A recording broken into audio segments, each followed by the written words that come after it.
예수님이 이스라엘에 오셨을 당시 이스라엘이라는 나라의 상황은 최악이었다고 할 수 있습니다. 특별히 민족 전체가 각각의 사상과 진영으로 분열되어 있었습니다. 특별히 당시 이스라엘은 로마라는 거대한 제국의 지배를 받고 있는 식민지 상태였기 때문에 아주 악조건 속에 살아가고 있었습니다. 그래서 이스라엘의 당면 과제는 로마의 식민지로부터 벗어나서 해방되는 것이었습니다. 그러다 보니 백성들 사이에서 우리는 어쩌다가 이런 식민지가 되었는가? 왜, 무엇 때문에, 어디에 문제가 있어서 이런 고통스러운 처지가 되었는가를 놓고 많은 원인과 또 해결책을 추구하면서 백성들이 그 의견이 갈갈이 분열되어 있었습니다. 잘 아시는 것처럼 예수님 당시에는 크게 나누어서 이스라엘 안에 여러 분파들이 있었어요. 들어보셨을 것입니다. 바리새파가 있었고, 사두개파가 있었고, 에세네파라는 곳이 있었고, 그리고 또 열심당이라는 무리가 있었고, 여기에 속하지 않은 일반 평범한 사람들이 있었고, 대제사장, 제사장, 로마 병사, 또 지역적으로 이렇게 정말 뿔뿔이 흩어져 있었습니다. 이 사람들은 그 현실 앞에서 그래도 우리 이 작은 나라가 저 큰 로마로부터 어떻게 독립할 수 있겠느냐? 다 접고 로마에게 협조하는 것이 오히려 그게 우리한테 살 길이다. 라는 실용주의적이고 현실적인 접근을 하는 사람들도 있었고, 아니다. 아무리 그렇다 해도 독립을 포기하면 안 된다. 로마에 저항해야 된다. 끝까지 독립을 추구해야 한다. 이런 주장들이 맞서고 있었습니다. 그 로마에 저항하고자 하는 무리들도 또 나뉘어져 있어요. 기도와 경건에 힘씀으로써 하나님이 보시고 도와주시는 그런 은혜의 방법으로 해방되어야 된다라고 주장하는 무리가 있었고, 또 다른 어떤 사람들은 그런 것 가지고 안 된다. 힘에는 힘으로 대항해야 된다. 그래서 무기를 들고 테러를 일으키고 암살을 하고 이런 식의 무력적 방식으로 로마에게 저항해서 독립을 쟁취해야 된다. 이런 식의 주장도 있었습니다. 그래서 크게 여러 파로 나누어 있었다면 각각의 분파 안에 또 세부적인 것을 놓고 의견 대립으로 또 나뉘어져 있고 해서 백성들 전체가 다 정말 그렇게 작게 쪼개져 있어서 대립하고 있었습니다. 그렇게 분열된 상황에서 각각의 분파들은 상대방을 내가 속해 있지 않은 다른 파에 속해 있는 사람들을 정죄하고 악마화했습니다. 다 틀렸다. 다 잘못이다. 다 쟤네들 탓이다. 그러는 과정에서 자연스럽게 자기 자신은 항상 옳다. 나는 절대적으로 옳다라는 자기 확신과 확증 편향에 깊이 갇히게 되는 결과를 가져오게 되었습니다. 그러다 보니까 아무도 자기 반성이라는 것을 하지 않는 딱딱한 풍토가 자리 잡았습니다. 그 어느 누구도 다른 사람의 말을 귀담아 들으려 하지 않아요. 내 말만 옳지. 그래서 다 자기 주장만 외칠 뿐입니다. 그래서 친구들끼리 만나도 의견이 달라서 싸우고, 명절 때 가족끼리 모여도 정치적 견해가 달라서 싸우고, 이러다 보니 가정도 분열되고 친구 사이도 망가지고 지역사회도 하나가 되지 못하고, 그렇게 무수히 찢겨진 상태에서 서로 대립하면서 서로 욕하고 공격하고 비판만 하면서 나만 옳다, 나만 잘났다, 이런 자기 확신과 교만에 빠져서 그렇게들 살아가고 있었습니다. 이것이 당시 이스라엘의 상황이었습니다. 어쩌면 오늘날과 너무 비슷하지 않습니까? 세계적으로 볼 때 러시아와 우크라이나가 몇 년간 지금 전쟁을 이어오고 있습니다. 또 작년에 이스라엘과 팔레스타인 하마스라는 그 세력 사이에서 서로 폭탄을 쏘고 군인이 아닌 평범한 사람들, 어린아이들, 여자들, 노인들까지 무차별적으로 죽이는 그런 전쟁이 아직도 이어지고 있습니다. 미국과 중국은 강하게 대립하고 있습니다. 우리나라 안의 정치적 분열은 어떠합니까? 지난 12월 한 달 동안 정말 1년에 몇 년에 한 번 있을까 말까 한 굵직굵직한 사건들이 우리나라 안에서 벌어졌습니다. 상대를 증오하고 악마화해서 칼로 찌르고, 또 거짓된 소문과 악평에 시달리던 사람이 자살하기에 이르고, 엄청난 분열 속에 우리나라도 놓여 있습니다. 정치적 이야기를 하면 금방 싸우고 패가 갈리게 됩니다.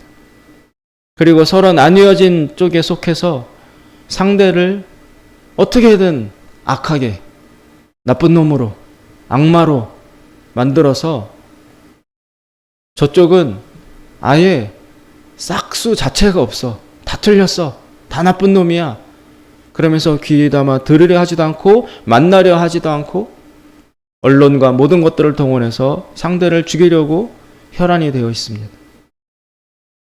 2000년 전의 이스라엘 상황이나 무려 2000년이 지난 지금 역사가 발전했다고 하는 현재의 우리나라의 사정이나 하나가 되지 못하고 이렇게 서로 원수처럼 나뉘어져 있는 이 상황이라는 것은 어쩜 이렇게 비슷한지 모르겠습니다. 역사는 반복된다고 했는데 우리나라의 현실이 바로 이렇다고 할 수 있습니다. 이렇게 희망이 없는, 길이 보이지 않는 답답하고 깜깜한 이스라엘의 현실이었는데, 그런데 오늘 마가복음 1장 우리가 읽은 본문을 보시면 그런 절망적인 이스라엘 상황 속에서 아주 놀라운 일이 일어납니다. 정말 놀라운 일이 일어납니다. 요한이라는 사람이 나타나서 백성들을 향해서 회개하라고 선포를 합니다. 여러분, 회개는 무엇입니까? 반성하라는 거죠. 자기를 돌아보고 자기를 반성하라는 뜻이 회개잖아요. 그렇게 죽일 듯이 싸우고 있고 나뉘어져 있는 그 이스라엘 가운데 요한이라는 사람이 어느 날 나타나서 회개해라, 반성해라, 그 말을 선포했거든요. 그런데 놀랍게도 그토록 자기 주장만 하고 자기 확신에, 내가 옳다라는 확신에만 빠져 있어서 대화도 안 되고 겸손도 없고 하나 되지도 못하고 이렇게 뿔뿔이 나누어져 있던, 다 흩어져 있던 그 다 잘났다고 주장하는 이스라엘 백성들이 이 요한이 나타나서 회개해라, 반성해라 라고 하는 말, 그 말을 듣고 그 말에 반응을 하고 순종하는 일이 일어났다는 것입니다. 백성들이 그 요한의 말을 듣고 요한 앞에 나갔습니다. 4절에 보시면 세례 요한이 광야에 이르러 죄 사함을 받게 하는 회개의 세례를 전파하니 5절 온 유대 지방과 예루살렘 사람이 다 나와 자기 죄를 자복하고 요단강에서 그에게 세례를 받더라. 정말 놀라운 일입니다. 다 자기가 옳다고 자기가 잘났다고 높은 가운데 있던 사람들이 지금 회개하라는 말은 내려오라는 거거든요. 겸손하라는 거거든요. 낮아지라는 거거든요. 무릎 꿇으라는 거거든요. 근데 그렇게 저 꼭대기에서 다 목소리 크게 손가락질하고 외치고 욕하고 그랬던 그 사람들이 세례 요한이 하는 말을 듣고 다 거기서 내려와가지고 골짜기 광야로 찾아가서 그 허름한 수염 기르고 보잘것없는 요한 앞에 다 무릎을 꿇고 그 앞에서 반성하고 회개하고 눈물 흘리고 참회하고 그러면서 그 표시로 물회까지 들어가가지고 요한 앞에서 세례까지 받고 나오는 이 놀라운 순종을 이스라엘 백성 전체가 거의 다 했다는 것입니다. 이게 어떻게 가능한가? 어떻게 이런 일이 일어날 수 있었을까? 그 잘난 사람들이, 그 남의 말 안 듣는 그 사람들이 이 말을 듣고 호련히 다 나와서 무릎 꿇고 엎드리고 반성하고 참회하고 이런 행동을 했다는 것입니다. 저는 여기에서 이스라엘의 가능성을 보았습니다. 아, 이스라엘이 작고 작은 나라, 식민지의 나라, 서로 찢어 분열하는 소망 없는 나라인 줄 알았는데, 그런데 그 척박한 땅에서 회개하라는 말씀을 듣고 백성들이 나와 반응하는 것을 볼 때, 아, 그래서 이스라엘이구나. 그래서 하나님의 백성이구나. 야, 이스라엘에 이런 가능성이 나타나는구나. 만약 이스라엘이 이 세례 요한의 말에 귀를 닫고 전혀 반응하지 않았다면 이스라엘은 아마 멸망당했을 거예요. 예수님 오시기 전에, 예수님 나타나시기 전에 썩어 없어졌을 것입니다. 그리고 예수님의 구원 사역도 엄청나게 어려워지고 뒤처지고 늦어지고 달라졌을 것입니다. 절벽 끝에 서 있던 이스라엘이었어요. 곧 멸망할 수밖에 없이 보였던 이스라엘이었어요. 그런데 그 절벽 끝에 서 있는데 한 사람이 나타나서 회개해라, 반성해라, 겸손해져라, 낮아져라, 참회해라, 너 자신을 돌아보라 라는 그 마지막 말을 선포했을 때 그 절벽 끝에 있던 이스라엘 백성이 그 말을 듣고 돌아서기 시작했습니다. 그 통로를 통해서 예수님이 등장하시게 되었고 예수님의 복음과 구원의 사역이 그 통로를 통해서 시작될 수 있었습니다. 꺼져가는 심지 같던, 꺼져가는 촛불 같던 이스라엘 안에 새 희망이, 새 소망이 불붙기 시작하고 싹트기 시작할 수 있었던 것입니다. 정말 놀라운 일이 이스라엘 안에 절벽 끝에서 일어났습니다. 그렇다면 오늘의 우리는 어떠합니까? 오늘의 우리는 회개하라고 누군가 외친다면 이렇게 이스라엘 백성들처럼 반응할 수 있겠습니까? 회개할 준비가 되어 있습니까? 이 소리를 듣고 마음이 움직일 수 있겠습니까? 회개하러 광야까지 찾아 나갈 수 있겠습니까? 다 잘났고 다 높아져 있고 다 자기 자신으로 꽉 차 있는 모두 다 왕 같은 사람들이 모여있는 이 시대에 회개하라, 반성해라 라는 그 말을 듣고 과연 우리가 순종할 수 있겠는가? 우리의 영혼은 오늘날 심각하게 딱딱해져 있습니다. 엄청나게 굳어져 있습니다. 왜냐하면, 왜 그렇게 되었냐면, 우리나라는 경쟁이 엄청나게 심한 사회예요. 생존 경쟁이 아주 치열한 사회입니다. 그러다 보니까 친구도 이웃도 돌볼 겨를이 없어졌어요. 어떻게든 살아남아야 되고, 어떻게든 올라가야 되고, 어떻게든 성공해야 되고, 부자가 돼야 되고, 까딱 잘못하면 물결에 휩쓸려 떠내려갈 수밖에 없는 생존의 위기 가운데 다들 살아가고 있어요. 각자 도생이라고 그러잖아요. 각자 알아서 살아남아야 가는 시대다. 사회가 지금 그렇다.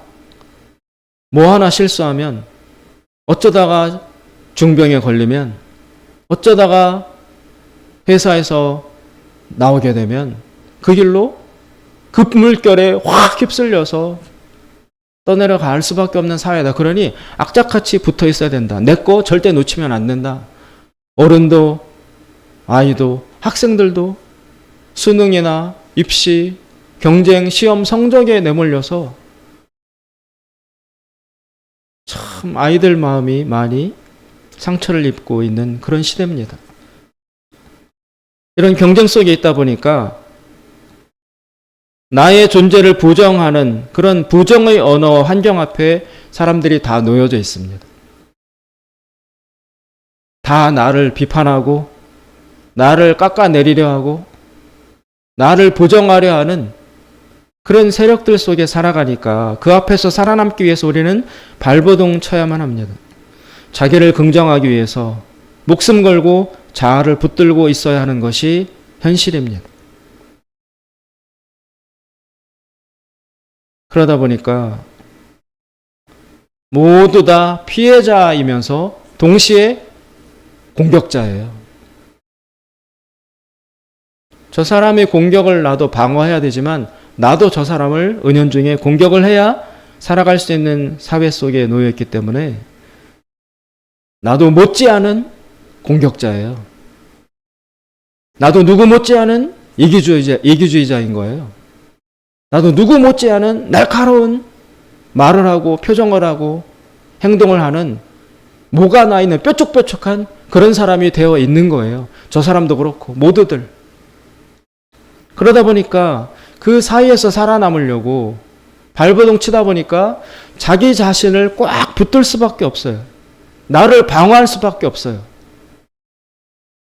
그러니까 누군가 나를 조금이라도 비판하거나 지적하거나 충고하면 겸손하고 순하게 그렇습니다. 제가 잘못했군요. 아유 미안합니다. 생각해 보겠습니다. 이렇게 받아들일 여유가 없고 누가 좀 지적하거나 비판하거나 말해오면 이걸 바로 받아쳐가지고 너는 잘해? 뭐 이런 식으로 즉각 방어해야 되는 엄청난 긴장 상태에 다들 살아가고 있습니다. 여유가 없습니다. 다 날이 서 있습니다. 자기 방어에 몰두해 있습니다. 동시에 상대방에 대해서 공격에 집중되어 있습니다. 이러다 보니까 사실은 사람들의 내면이 있잖아요. 다 가난해요. 다 쓸쓸하고 외로워요. 그래서 사실은 모두들 칭찬에 엄청나게 굶주려 있어요. 누군가 좀 칭찬해주고 따뜻하게 말해주고 높여주는 거기에 다들 목말라 있어요.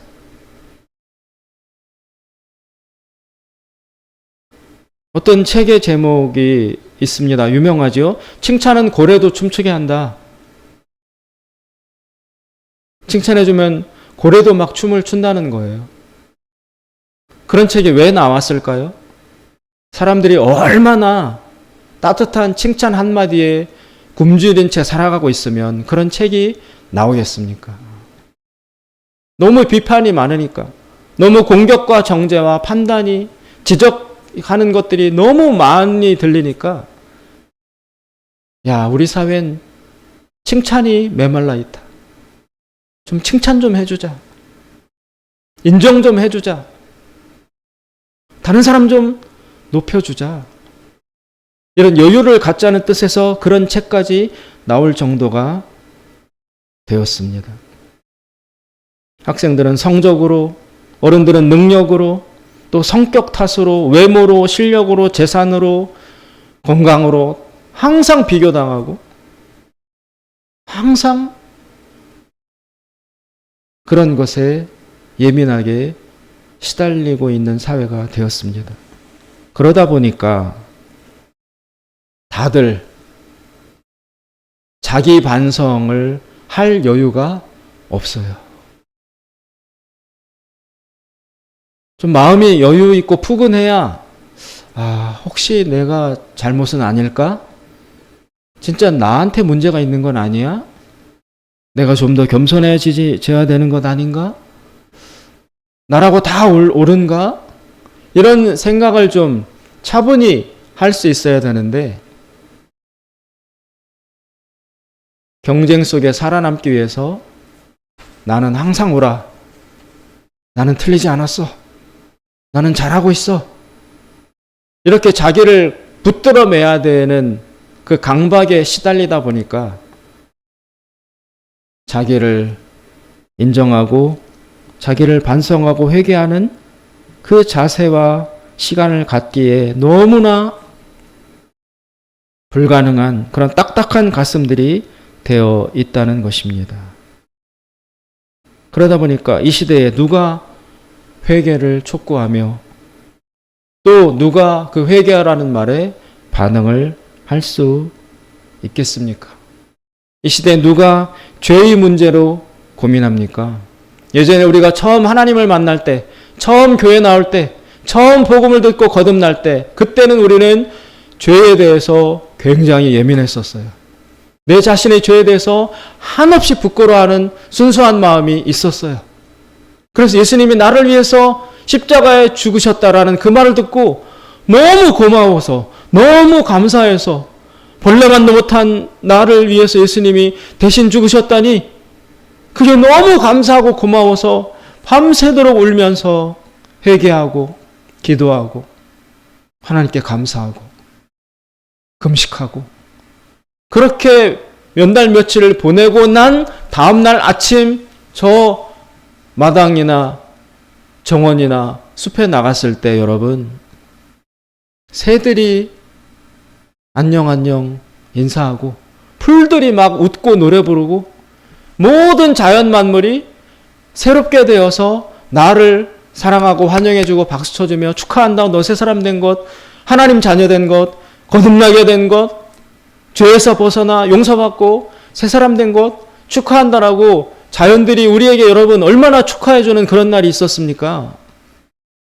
그래서 그 찬양 부르면서 벌레만도 못한 이재인 그러면서 하나님 앞에 참여하고 어떻게든지 좀 깨끗하게 되려고 순결하게 되려고 하나님 마음을 기쁘시게 되는 그런 사람 되려고 몸부림치던 그런 우리의 시절이 신앙의 시작 지점이 있지 않았습니까? 그때는 죄에 대해서 우리는 아주 민감했었어요. 밤을 새워 기도하며 좀 깨끗해지려고 하나님께 부끄러운 사람 되지 않으려고 몸부림치던 그런 우리의 시절이 있었습니다. 그런데 신앙의 시간이 한참 오래 지난 지금 누가 그렇게 열렬하게 간절하게 가난한 마음으로 죄에 대해서 민감해하며 부끄러워하며 하나님 앞에 회개하고 새 사람 되려는 몸부림을 치는 사람들이 지금 이 시대에 얼마나 있습니까? 누가 있습니까? 죄는 이제 중요한 주제가 아니게 되었습니다. 죄라고 말을 해도 하나도 찔려 하지도 않아요. 둔감해졌어요.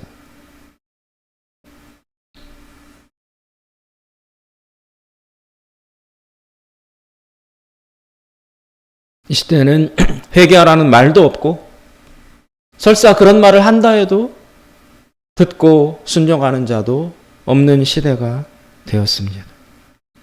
회개가 필요 없는 줄 알고 살아가고 있어요. 죄는 다 해결된 줄로 알고 안심하며 살아가고 있어요. 근데 과연 그러할까요? 그래도 좋은 시대일까요? 새해를 들어 하나님께서는 우리에게 이 마가복음이라는 새로운 본문을 주셨습니다. 그런데 마가복음 1장을 폈더니 바로 나오는 말씀이 회개하라. 이런 선포가 나온 것입니다. 우리는 이 말씀 앞에 어떻게 반응해야 합니까? 이 말씀을 어떻게 받아들여야 하겠습니까?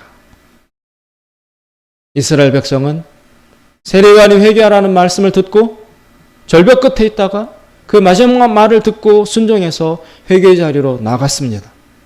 그랬더니 그 결과 예수님이 등장하셨습니다. 우리는 어떻게 해야 되겠습니까? 우리 역시 이스라엘과 만만치 않은 못지않은 그런 위기 가운데 있지 않습니까? 오늘 우리들에게도 하나님께서는 새해의 첫 마디로 회개해라. 반성해라.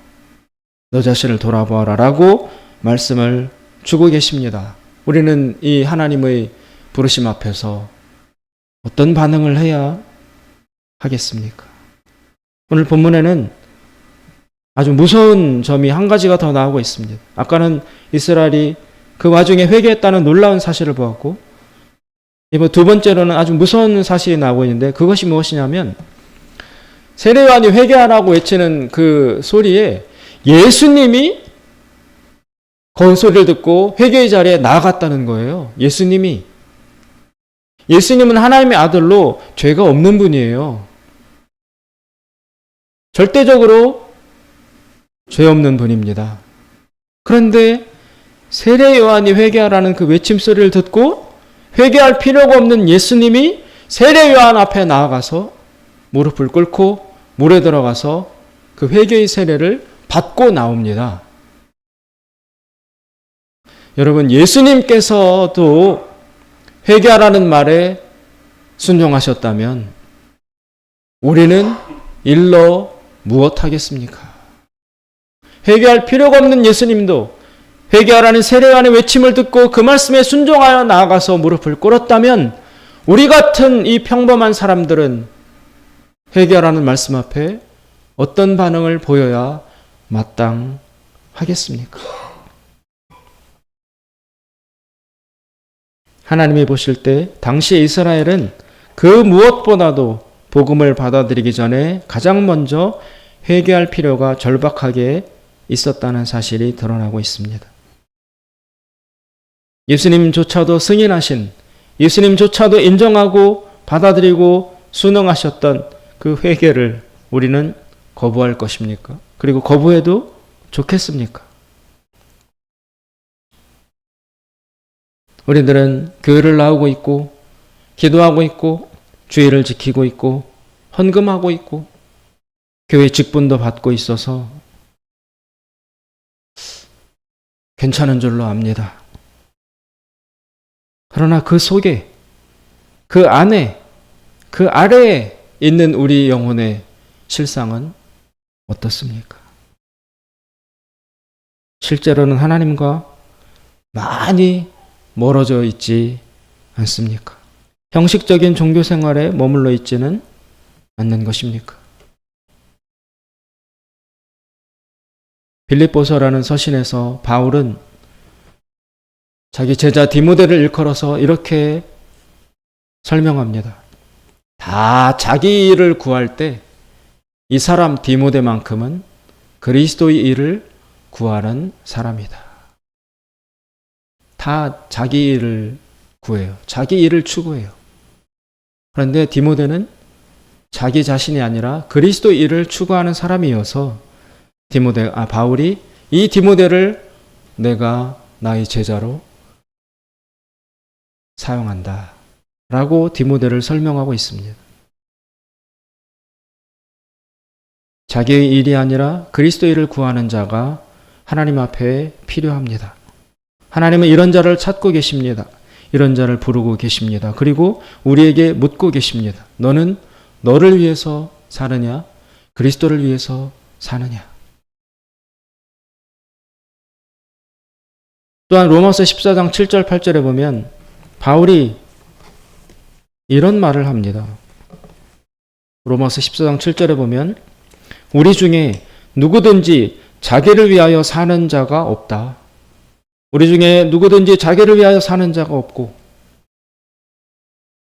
그리스도인이라는 정의가 뭐냐면 자기를 위해서 사는 사람이 아니라 그리스도를 위해서 사는 사람이 그리스도인의 정의라는 것입니다. 그래서 바울이 자신을 포함하여 자기 주변에 있던 초대교회의 제자들, 초대교회 성도들을 놓고 말하기를 우리 중에 아무도 자기를 위해서 사는 자는 없어. 우리 교회 안에 자기를 위해서 사는 자는 없다. 그리고 덧붙이기를 로마서 14장 8절에 우리가 살아도 주를 위하여 살고 죽어도 주를 위하여 죽나니 그러므로 사나 죽으나 우리가 주의 것이로다. 이게 그리스도인이다. 이게 교인이다. 이것이 하나님의 백성이다. 라고 교회의 정의를, 그리스도인의 정의를 바울은 간결하게 내리고 있습니다. 이 기준에 비추어서 나는 어떻게 살고 있습니까? 나는 그리스도를 위해서 살고 있습니까? 살아도 주를 위하여 죽어도 주를 위하여 사는 사람입니까? 아니면 나를 위해서 사는 사람입니까? 그 기준을 제시하며 하나님께서는 회개해라. 너 자신을 살펴보라. 반성하라. 이렇게 우리들에게 말씀하고 계신 것입니다. 사랑하는 여러분, 하나님께서 우리에게 주시는, 이 시대에 주시는, 오늘날의 교회와 그리스도인들에게 주시는 새해의 첫 말씀이 오늘 마가복음을 통하여 우리에게 주어졌습니다. 이 말씀을 듣고 광야로 나아가야 하겠습니까? 하겠습니다. 광야는 회개의 장소입니다. 가서 반성하는 장소입니다. 가서 무릎 꿇는 장소입니다. 가서 엎드려 나 자신을 주님 앞에 내려놓고 그리스도를 위해서, 주를 위해서 살지 못하고 있는 내 삶을 부끄러워하며 참회하고 하나님의 새로운 용서와 성령을 받아서 이제 이후로 우리 중에 아무도 자신을 위해서 사는 자가 없다는 이 말씀에 부합하도록 살아도 주를 위하여 죽어도 주를 위하여 사는 그런 사람이 되도록 결단하고 결심하는 그 자리, 광야의 그 자리, 거칠고 외롭고 아프고 춥고 피하고 싶은 그 자기 부인의 장소로 우리가 나아갈 때에 그 절망적인 이스라엘 상황 속에서 요한의 회개하라는 소리를 듣고 백성들이 순종했을 때 비로소 그것을 통하여 예수님이 등장하여 구원의 새 역사를 시작하신 것처럼 광야의 회개의 자리에 우리가 나아갈 때 나에게, 우리 가정에, 우리 교회에, 우리 이 나라와 민족과 세계 가운데 그리스도 예수로 말미암는 새로운 구원의 역사가 비로소 시작될 수 있을 것입니다. 기도하겠습니다. 자비로우신 하나님 아버지,